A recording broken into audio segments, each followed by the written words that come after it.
Pag-usapan natin po, vitamin A. Palagay ko, hindi nyo pa to naririnig, hindi nyo pa alam to. Vitamin A, ano benefits and risks nito? Dapat alam natin. Pwede siya makuha sa pagkain, pwede rin siya makuha sa supplement. Pero mas maganda syempre sa pagkain. Wala naman tayo ine-endorse. Ang binibigyan lang ng tableta, yung talagang sobrang baba ang level, di ba? I-explain ko mamaya. So, vitamin A, fat-soluble vitamin, may tulong sa mata, immune system, para mabuntis, tsaka sa balat. Dalawang klase ang vitamin A. May vitamin A na pre-formed na nakukuha na, tawag retinol, nakukuha sa karne, meat, fish, eggs, milk, dairy products.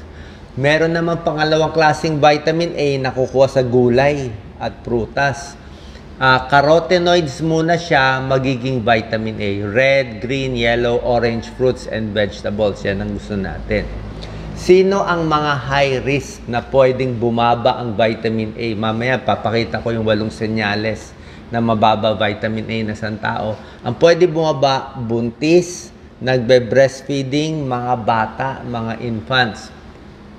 Yung mga lagi nagtatae. At, very important, yung mga mahihirap na bansa. Okay?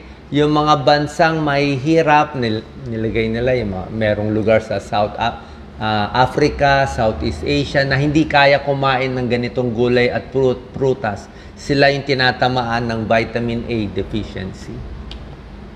So, ito yung mga food sources natin, di ba? Carrots, sweet potato, red bell pepper, squash, kalabasa, kamatis, meron din pala mango eh. 'Di ba? Maganda for vision, skin and bones. Ito po ang 8 signs na baka kulang sa vitamin A. Number 1, may tinatawag na kakaibang white spots, Doc Lisa. Pwede mo i-focus, Doc Lisa, ito. May kakaibang puti-puti oh. Pag nakita to, talagang pang vitamin A deficiency 'yan. Nakikita yan sa mahihirap na lugar. Tapos pag binigyan mo ng supplement ng vitamin A, gumagaling yan. Bukod dito sa white spots, meron din silang dry eyes. Nagda-dry ang mata ng bata at matatanda. Pero, syempre ang mga matatanda, talaga nagda-dry eyes naman eh. So pag yung may dry eyes, pwede nagkakaedad lang, kukulang lang ang luha, or pwede ring vitamin A deficiency. Dry eyes ha. Tsaka ito, tingnan nyo, may puti. Yan po, white spot. So, yan. Triangular, foamy, pearly, white, yellowish spots dito. Conjunctiva. Number 2 sign na kulang sa vitamin A, night blindness. Mata na naman, di ba? Pampalinaw ng mata ang carrots eh. Pag nagda-drive, oh, ito normal nakikita ng taong normal vitamin A. Pag kulang sa vitamin A, wala na siya makita. Wala na siya makita. Pero pag pinainom mo siya ng tableta o kapsula na may vitamin A or kumain siya maraming pagkaing mataas sa vitamin A, lilinaw ulit yung mata. 6 weeks, lilinaw. Yan, night blindness. Yan, oh. Marami sa mahihirap na bansa. Yan, oh. High prevalence sa poor countries, developing nations. Kasi nga wala nga pang, hindi kaya kumain ng ganito. Number 3 sign, pati mga balat. Pati mga eczema natin, mga dry skin. Kasi vitamin A, kailangan siya ng skin cells. Paggawa ng collagen, kailangan din niya. So, pag kulang sa vitamin A, pwede yung mga sugat-sugat na yan. Pero marami ding ibang dahilan, syempre, ang eczema at dry skin. So, isa lang tong possibility. Tapos, ang pinapahid sa mga eczema, yung mga mamahaling binibenta sa mga tindahan, gawa rin sa vitamin A, tulad nito, tretinoin, yan, no? Prescription yan, ang pamahid sa, na may vitamin A component na may tulong. Number 4, pwedeng infertility. Pag hirap magbuntis, lalaki o babae, pwede rin mababa sa vitamin A. Yung madalas malaglag ang baby, pwede rin mababa sa vitamin A. Ito, mga bata sa developing countries, kaya nga hindi tumatangkad eh.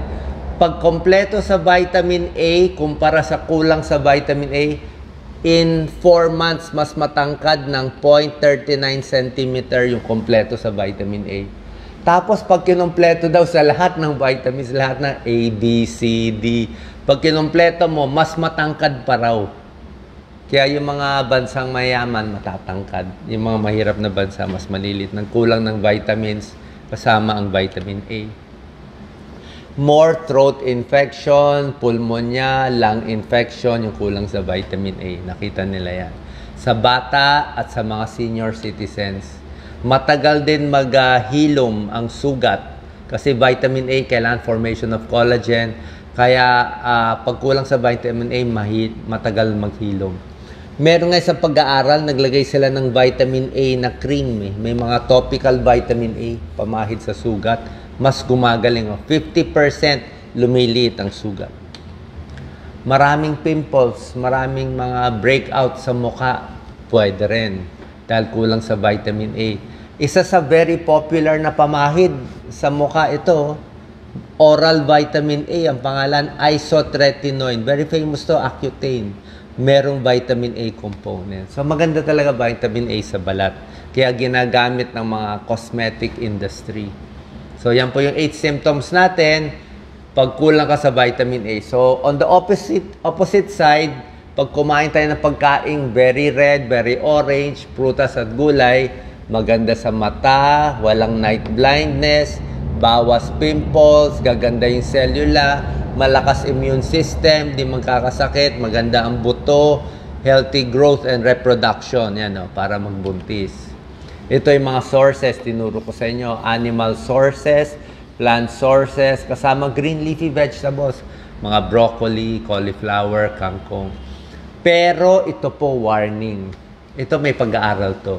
Pag nasobrahan ng vitamin A, yung mga umiinom ng kapsula na hindi nagpapaalam sa doktor, may malaki ding peligro, may danger. Ayan proven to. Ayan pag kulang, delikado. Pag sobra, delikado din. Ano mangyayari kung sobra? Masisira ang buto, masisira ang liver, pati yung balat masisira, delikado. Pati yung unborn baby, yung baby na sa sinapupunan, pwede rin magkaroon ng depresya. Ang tawag dito, vitamin A toxicity, sumobra ka. Hypervitaminosis A. Yan. Pag nasobrahan, sira ang liver, tataas pressure sa utak, may namamatay, headache, joint pain. Imbis na gumanda yung mata, lalo lumabo yung paningin. At may sira dito nga sa nagbubuntis, pati sa unborn baby. So, kailangan nyo ba uminom ng supplement? Actually, no need Oo, basta hindi naman galing sa mahihirap na bansa masyado, hindi naman talagang malnourished, kunin nyo na lang sa pagkain. Tsaka hindi naman daw kailangan daily kinakain, Doc Lisa. Unlike yung vitamin C, kailangan mo araw-araw meron kang kinakain vitamin C sa prutas. Ito, pag kumain ka na sobrahan ng vitamin A, tinatago ng katawan mo, nire-reserve niya. So yan po, ito mga daily requirements for men and women, makukuha mo naman from your diet for future use. So, pero syempre, kung meron kayong sintomas, pwede tayo kumonsulta sa inyong doktor. Sana nakatulong tong video tungkol sa vitamin A. God bless po.